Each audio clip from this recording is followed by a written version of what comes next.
Republican hypocrisy has had another banner week. This is undoubtedly the most foreseeably hypocritical act ever committed.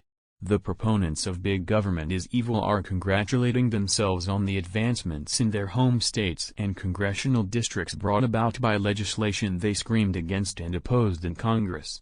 However, it's always a good way to tell how really irresponsible a politician is and how sure they are that they are smarter than the common people who cast their ballots. The stupid animals in the corral will squeal with joy if you toss a few husks into the feeding trough, and they'll stop thinking about the nearby abattoir.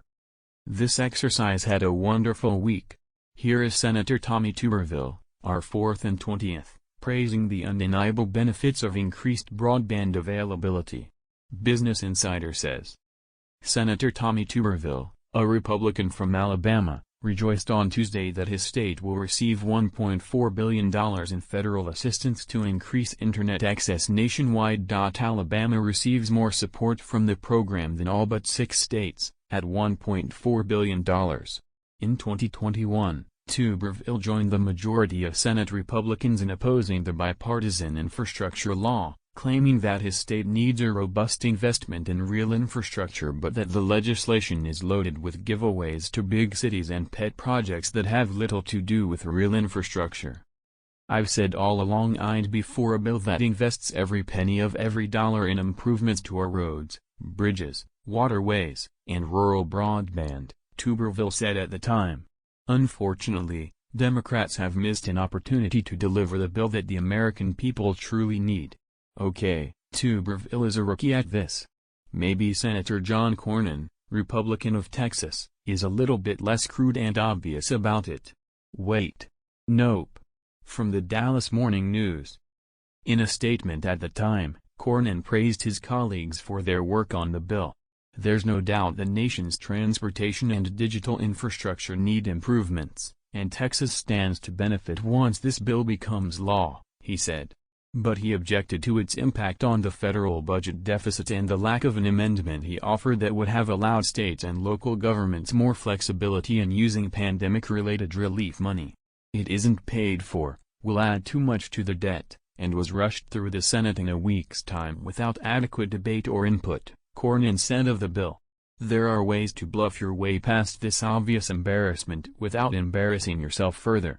This, however, is not one of those ways. Cornyn aides responded to the accusations of hypocrisy this week by pointing to a June 2020 tweet in which the senator said his postings on the social media site are often simply intended to provoke thought and discussion. Right. And I am the czar of all the rushes. And then there's Representative Nancy Mace of South Carolina, who went back home to celebrate almost $26 million that will come from the federal government to improve transportation infrastructure throughout the Lowcountry.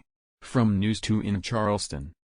Officials say the funding will give Carter resources to refurbish Shipwatch Square into a super stop charging station for electric buses. Congresswoman Mace and Carter Chairman Mike Seekings will be in North Charleston Wednesday morning to speak on the funding.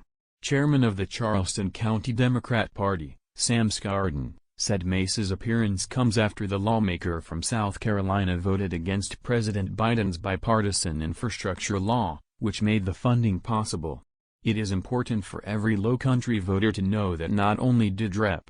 Mace vote against this critical infrastructure bill, she wrote an opinion column for Fox News in April 2021 calling it a fiasco, absurd, and this specific program, funding for electric mass transit vehicles, an example of socialism, he wrote in a Wednesday morning news release. She did, too. At least, this stuff will help people. And, as a bonus, it's given the president a whole new mess of material for his stand-up act. Take a knee, coach.